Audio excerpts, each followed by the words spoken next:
एक छोटे से गांव में एक नानी अम्मा अपने नवासे खालिद के साथ रहती थे। नानी अम्मा बहुत प्यारी और रहमदिल थी और खालिद एक समझदारा और मेहनती लड़का था। वह अपनी नानी अम्मा से बहुत प्यार करता था। कहता उनके पास बहुत कम था, लेकिन वह दोनों एक दूसरे की मोहब्बत में बहुत खुश थे। हर रात सोने से पहले नानी अम्मा खालिद को दिलचस्प कहानियां सुनाती थी, जिन्हें वह बहुत शौक से सुनता था। नानी अम्मा हमेशा खालिद को अच्छे अखलाक सिखाती है। वो कहती थे, बेटा हमेशा सच बोलना, मेहनत करना और जरूरतमंदों की मदद करना। खालिद अपनी नानी अम्मा की हर बात दिल से मानता था। वो छोटी सी उम्र में ही समझ गया था कि जिंदगी में मेहनत और नेकी की बहुत अहमियत है। एक दिन गांव में एक खौफनाक बीमारी फैल गई। लोग बीमार होने लगे और हर तरफ खौफो हरस फैल गया। बदकिस्मती से नानी अम्मा भी बीमार हो गए। खालिद अपनी प्यारी नानी अम्मा की देखभाल करने लगा।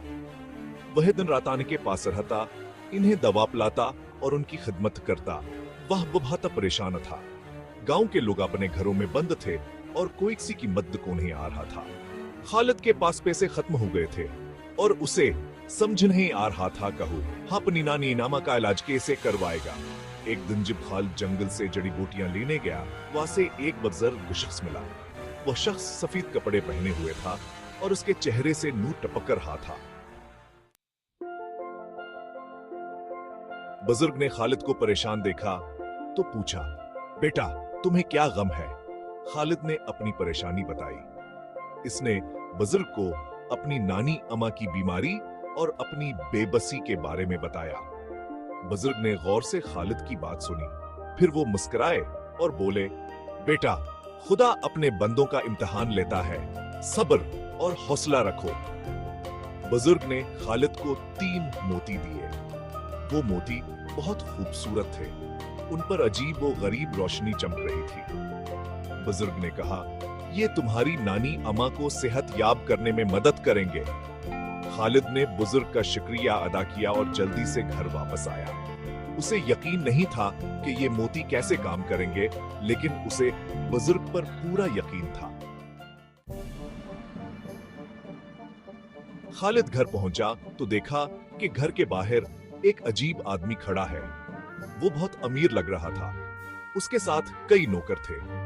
वो खालिद को देखकर बोला, तुम्हारी नानी के पास एक कीमती चीज है, मुझे वो चीज चाहिए। खालिद हैरान हुआ। इसे समझ नहीं आया कि वो किस चीज की बात कर रहा है। नानी अम्मा कभी भी ऐसी कोई बात नहीं बताई थी कि उनके पास कोई कीमती चीज है। खालिद ने कहा, मुझे नहीं पता आप किस चीज की बात कर रहे हैं। हमारे पास ऐसी कोई चीज नहीं है।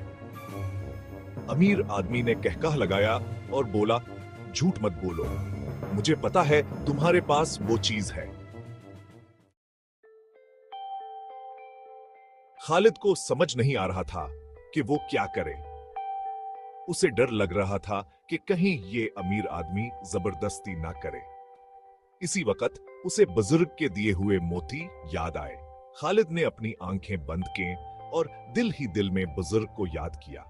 उसने मोतियों को हाथ में मजबूती से पकड़ा और कहा, या अल्लाह मेरी और मेरी नानी की मदद फरमा। जब खालिद ने आंखें खोले तो वो हैरान रह गया। वो मोती गायब हो चुके थे और उनकी जगह 3 सोने के सके थे। वो सके चमक रहे थे। खालिद बहुत खुश हुआ। इसने एक अमीर आदमी को दे दिया। अमीर आदमी इसके देख कर हैरान रह गया। वह इतना कीमती सिक्के कभी नहीं देखा था। वो खुशी से सके लेकर चला गया। खालिद ने बाकी 2 सिक्के अपनी नानी अम्मा के इलाज के लिए दवा खरीदे। वह दिन रात अपनी नानी अम्मा की खिदमत में लगा रहा। आखिरकार नानी अम्मा सेहतयाब हो गए। जब नानी अम्मा को होश आया तो खालिद ने उन्हें सारी कहानी सुना दी। नानी अम्मा बहुत खुश हुए। उन्होंने खालिद को गले लगाया और कहा, बेटा तुम्हारी नेकी और मेहनत का असला तुम्हें जरूर मिलेगा। वक्त तेजी से गुजरता गया और खालिद बड़ा हो गया। इसने बहुत मेहनत किया और पढ़ाई में भयभत छा करने लगा। वह अपने गांव का सबसे ज्यादा पढ़ा लिखा लड़का बन गया। खालिद अपनी नानी अम्मा का बहुत ख्याल रखता था। वह बब्यान की हर बात दिल से मानता था। नानी अम्मा भी खालिद पर बहुत फख्र करती थीं और हमेशा उसके लिए दुआ गो रहती थीं। एक दिन एक बड़े शहर से कुछ लोग गांव में आए। वह लोग एक स्कूल खोलने के लिए जगह ढूंढ रहे थे। उन्होंने खालिद के बारे में सुना तो वह से मिलने आए। शहर के लोगों ने खालिद से कहा, हम तुम्हारे गांव में एक स्कूल खोलना चाहते हैं, क्या तुम हमारी मदद करोगे? खालिद ने खुश होकर कहा, जी जरूर, मुझे बहुत खुशी होगी। खालिद ने अपने गांव के लोगों से बात की और सब लोग स्कूल खोलने के लिए तैयार हो गए। जल्द ही गांव में एक खूबसूरत स्कूल बन गया। खालिद इस स्कूल में बच्चों को पढ़ाने लगा। खालिद बच्चों को सिर्फ पढ़ाता ही नहीं था, बल्कि इन्हें अच्छे अखलाक भी सिखाता था। वो उन्हें नेकी, मेहनत और सखावत की अहमियत बताता था। बच्चे भी खालिद से बहुत प्यार करते थे। खालिद की निकियावर मेहनत का सिला से मिलने लगा। इसका स्कूल बहुत मशहूर हो गया और दूर दूर से लोग अपने बच्चों को असा स्कूल में पढ़ने के लिए भेजने लगे। खालिद का नाम पूरे इलाके में मशहूर हो गया। खालिद ने कभी भी किसी से मदद मांगने की जरूरत महसूस नहीं की।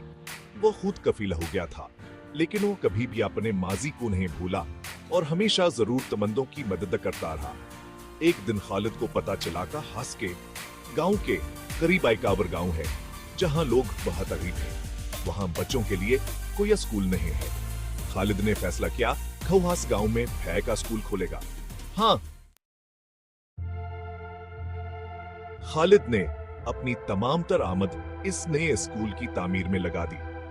जल्द ही वो गांव भी इल्म और आगाही की रोशनी से मनवर हो गया।